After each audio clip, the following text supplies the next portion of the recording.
About 24 years ago, around 300 BC, there was a really rich trader named Zeno, kind of like an Ambani type. One time, while he was loading up his boat with goods to head to Finoso, a terrible storm suddenly hit the sea. Chaos broke out among everyone on the boat. Then, out of nowhere, a massive wave, almost like a monster, crashed over the boat and completely swallowed it. All the workers on board, along with the cargo, went down into the depths of the ocean.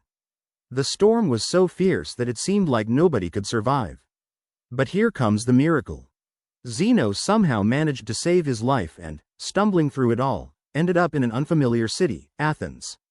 Just yesterday, he was living it up like a billionaire, and now, thanks to this storm, he's totally broke. He doesn't even have money for food. He found himself in a place where no one even recognizes him. Just think about it. What a messed up situation for Zeno. He was living like a king yesterday, and now he's begging door to door just to eat. Gone are the days, but the dude didn't give up. He stayed in Sanjan and did some odd jobs during the day, then at night, he started reading a bunch of philosophers. After a lot of research, he created his own philosophy, which we call Stoicism today. It's so effective that now they refer to the big guys as the fathers of Stoicism. But what exactly is Stoicism? What did it teach him that transformed him from a beggar back into a king overnight? What's this philosophy all about, and is it really that powerful? Some people have created this idea around it that this is the way it is and that is how it is. So today, we're going to dive into all these questions together and cover them with proof and evidence. I won't just be sharing my own opinions. Everything I talk about is based on proper scientific research and solid evidence. I'm going to lay it all out for you without any filters, and you can verify it yourself after the video if you want. But for now, stick with me until the end of this video. Hey beautiful people, welcome to Fundu Programming. I'm your buddy, Fundu Boy. Before we dive into how this philosophy can transform our lives, let's first figure out what this Stoicism is all about. So, let's continue the story. When this dude became rich and powerful in Athens, a bunch of people started wondering how he managed to pull that off overnight. Did he find some magic lamp or something? So, it seems like fate had a change of plans, and our guy decided to spill all the truth.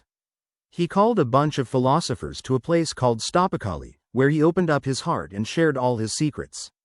Since they were discussing philosophy at Stoic, it gave rise to something called Stoicism. To put it simply, Stoicism is a philosophy that talks about the center of control.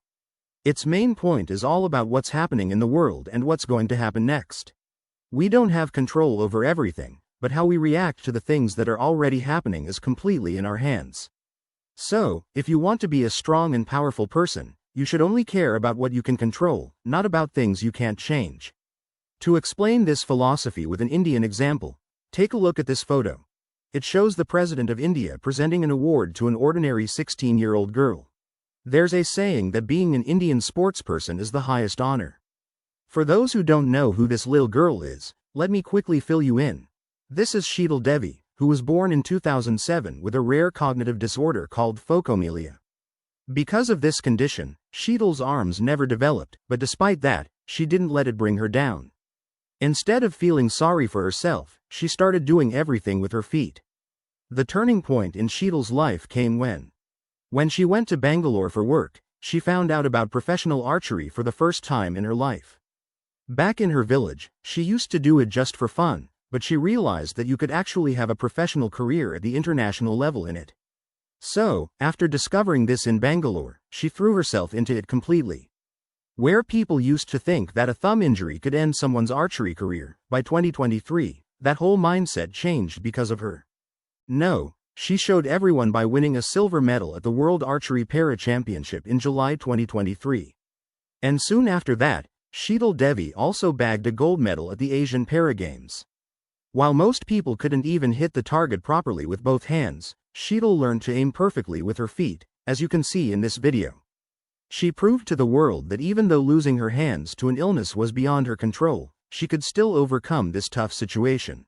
It's your choice to either spend your whole life just sitting around or fight like it's a battle. That was 100% in their hands, so they showed through their actions and efforts that they could achieve what an ordinary person with just 2 hands and 2 legs could never even dream of. This is what, by the toy, means. It has the power to turn a beggar into a king.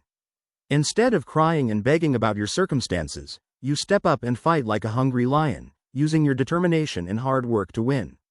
Looking at it that way. For us Indians, this isn't anything new.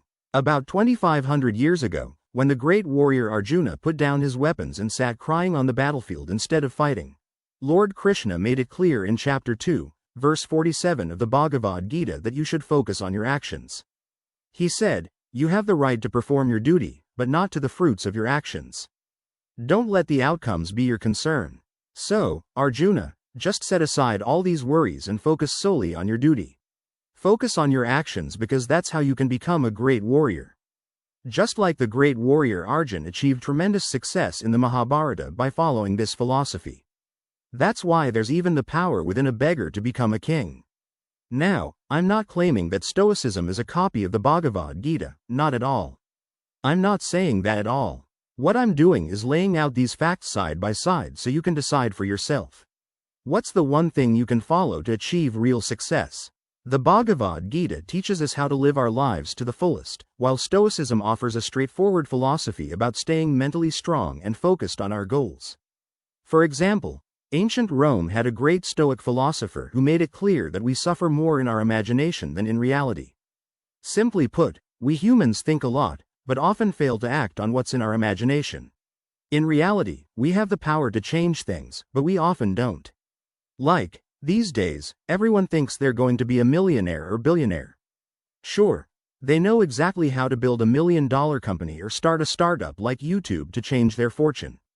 But despite all that, they never take action because they're busy enjoying the idea of being a millionaire in their heads. That's why most people kick off their startups in their imagination and then get stuck there for a while. People often end up scrolling through reels or videos after shutting down their startup, thinking they've accomplished something big. But in reality, they're still at square one. To break out of this illusion, Stoic philosophy suggests 4 fundamental pillars. The first pillar is wisdom, which simply means you need to have the understanding of what's good for you and what's not. For example, if you're just sitting around doing nothing, you should instantly realize that. If you sit down to watch reels right now, it's just gonna waste your time and mess with your head. You're not gonna gain anything from it.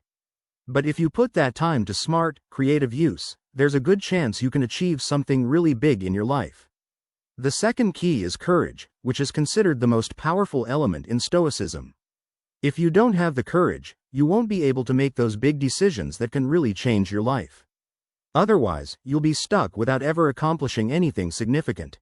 If you stay stuck beneath, you'll end up being a slave to the matrix. Now, the third pillar is justice. Here, justice isn't about legal matters, it's related to Stoic philosophy. You have to be honest with yourself and with others. The last pillar is temperance, which simply means self-control over our senses, so that no big problem in the world can bother you. But Stoicism isn't telling us to become emotionless, it's a whole philosophy. It teaches us to control our emotions so we can focus our energy on our growth instead of wasting it. That's why Stoicism can turn anyone from a beggar into a king, even in the toughest situations. But hey, if you're trying your best and still can't get a grip on your emotions or bad habits, check out this left side video. It'll really help you out. And don't forget to let us know what you think about our video in the comments.